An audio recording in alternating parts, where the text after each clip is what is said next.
제가 제 채널 이름이 Glory of Souls예요. 그래서 그거에 대해서 이야기를 좀 하고 싶거든요. 어떻게 해서 제가 그 이름을 생각하게 됐는지, 사실은 이제 그 Glory of Souls라는 거를 생각해 본 적은 한 번도 없는데, 제가 옛날에 이제 제 경험을 이제 친구랑 이야기를 하면서 그 단어가 나왔어요. 그래가지고, 제가, 그 단어 너무 좋다.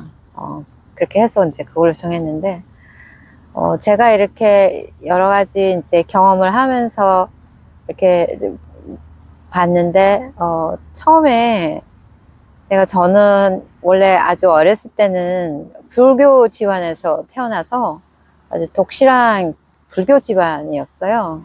그래서 할머니께서는 이제 출가는 안 하셨지만 거진 뭐 스님이나 마찬가지로 굉장히 독실하고, 그 다음에 이제 매일 집에서 이렇게 독경을 하시고 그렇게 하는 이제 아주 신실한 불자 집안에서 이제 자라난 거예요. 그래서 그때만 해도 어떤 기독교에 대한 어떤 제가 이해나 그런 것이 거의 없고, 저희 할머니한테 이제 교육받은 이제 그런 내용들만 있었죠. 그래서 저도 이제 불교 이제 절에 다니면서 스님들도 뵙고 그렇게 하면서 부처가 무엇입니까 하고 물어보기도 하고, 부처가 된다는 것은 무엇인가, 견성을 한다는 것은 무엇인가, 이런 거에 대해서 이제 굉장히 고민도 많이 하고, 저 자신도 이제 앉아서 독경도 많이 하고 기도도 많이 하고 그랬거든요. 근데 이제 제가 시집을 오게 됐는데, 시집을 오면서 저희 남편이 그 기독교를 믿고 있었어요. 교회를 나가고 있었어요. 그래서 시집 오면서 이제 조건이, 내가 교회를 안 나가면 결혼을 안 하겠다는 거예요. 그래서 결혼을 해야 되겠고, 그래서 알았다고, 교회 가겠다고. 그래서 미국 와서부터는 이제 교회를 다니게 됐어요. 근데 교회를 갔는데 이제 어렸을 때부터 이런 이제 교육을 받고 그랬기 때문에 굉장히 낯설고, 그 예수님 뭐 하느님 이런 이야기가 굉장히 낯설고 좀 저한테는 힘이 드는 거예요. 이제 굉장히 다르다 이렇게 여기고 그랬는데, 어느 날인가 제가 이제 성경책은 다는 안 읽었지만 이제 좀 읽어보고, 이제 교회 가가지고, 저 같은 경우에는 어떤 목사님 말씀이나 이런 것도 들었지만, 제가 앉아서 예수님이 하시는 말씀에 대해서 이제 숙고를 많이 해봤어요. 예수님이 말씀하시는데 이 내 이웃을 사랑해라, 내 몸과 같이 사랑해라. 그러는데 그게 어떻게 가능할까, 그런 생각도 하고 많은 의문을 가지고 이제 했는데, 제가 정확하게 기억은 안 나는데 어느 순간에 굉장히 그 두 종교 사이에서 어떤 많은 갈등을 가지고 있다가 어느 날 어떤 깨우침이 온 거예요. 그게 뭐였는지 제가 정확하게 지금 기억은 안 나는데, 그때 이 모든 것은 다 똑같은 가르침이구나 하는 것을 어느 순간에 알게 됐어요. 그래서 그때 그 경험이, 한국 속담에 이런 말이 있잖아요. 구슬이 서말이라도 꿰어야 보배다.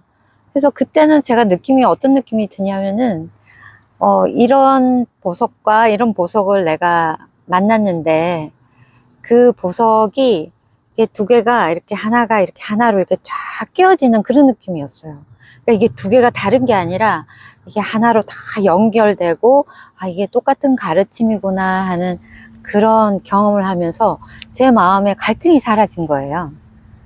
그래서 우리가 경험을 하면 이제 A라는 경험을 하고, 그와 반대되는 이제 B라는 경험도 하고, 그렇게 하면서 이런 내가 관점을 갖고 있다가 또 다른 관점에서 이제 또 세상을 바라보고 이해하게 되고, 그렇게 하다가 이 두 관점이 만나는 지점이 와요. 그래서 그 다른 것들이, 이게 두 개가 하나구나, 다른 게 아니구나. 하는 그것이 모든 것이 통합되는 그런 때가 오거든요. 그랬을 때는 그것이 하나로 이렇게 엮여지면서 그 경험 자체가 하나가 마무리가 되는 거예요. 그래서 우리가 우리의 삶 속에서 우리가 그냥 일반적으로 이렇게 쭉 흘러가는 것 같지만 어떤 그런 다름과 갈등과 분리와 이런 속에서 그것이 하나 되면서 하나로 다 연결되면서 그 모든 것이 마무리되는 그런 경험을 할 때가 있어요. 그때는 정말 그 아름다운 경험이 되는데 그것이 하나로 다 연결돼서 나에게 이렇게 영원히 남는 경험으로 남는 거예요. 그래서 우리가 죽으면 돈이나 나의 육체나 이런 것들은 다 놓고 가지만 그 경험은 영원히 남는 거거든요. 그래서 그 경험은 이렇게 내가 하나를 깨어서 보물같이 이렇게 하면 내 영혼에 이렇게 면류관처럼 내 영혼에 한 아름다운 빛을 이렇게 선사를 하는 거예요. 그래서 그게 내 영혼의 어떤 영광이 되고 내가 영원히 갖고 가는 어떤 나의 지혜와 경험과 그런 것이 되기 때문에 그게 저는 우리 영혼의 영광이다. 그래서 우리 모두 각각은 이 삶을 살면서 그런 아름다운 경험들을 하게 되는 거예요. 그래서 그런 경험을 우리가 서로 나누고 모든 사람들이 살면서 자기가 그런 경험을 하는지도 모르고 사는 경우도 많거든요. 예를 들면 예수님이 어떤 비유를 하셨잖아요. 어떤 사람이 어디 길을 가는데 아버지가 이렇게 진주를 이렇게 꾸며준 거예요. 그랬는데 자기가 그 진주를 가진지도 모르고 자기는 가난하다고 생각하고 있다가 어느 날 보니까 그것이 나한테 원래 그 진주가 항상 나한테 있었더라 하는 것처럼 우리가 살면서도 우리 삶 속에 정말 많은 아름다운 것들을 우리가 경험을 하고 이루고 하지만 많은 분들이 그것이 진짜 얼마나 가치 있고 영광스러운 보석인가 아름다운 경험인가 그거를 모르는 경우가 굉장히 많다고 생각을 해요. 그래서 우리가 이렇게 공유를 하고 나누면서 그것이 나한테 정말 소중한 보석이었구나 아름다운 거였구나 하는 것을 알게 됨으로써 우리 자신의 가치도 발견하고 우리 삶의 의미도 발견하는 그런 좋은 경험이 될 거라고 생각해서 제 채널을 The Glory of Souls라고 했어요. 그래서 많은 사람들이 그렇게 내 삶 속에서 아름다운 경험들을 공유하는 그런 채널이 되었으면 좋겠습니다.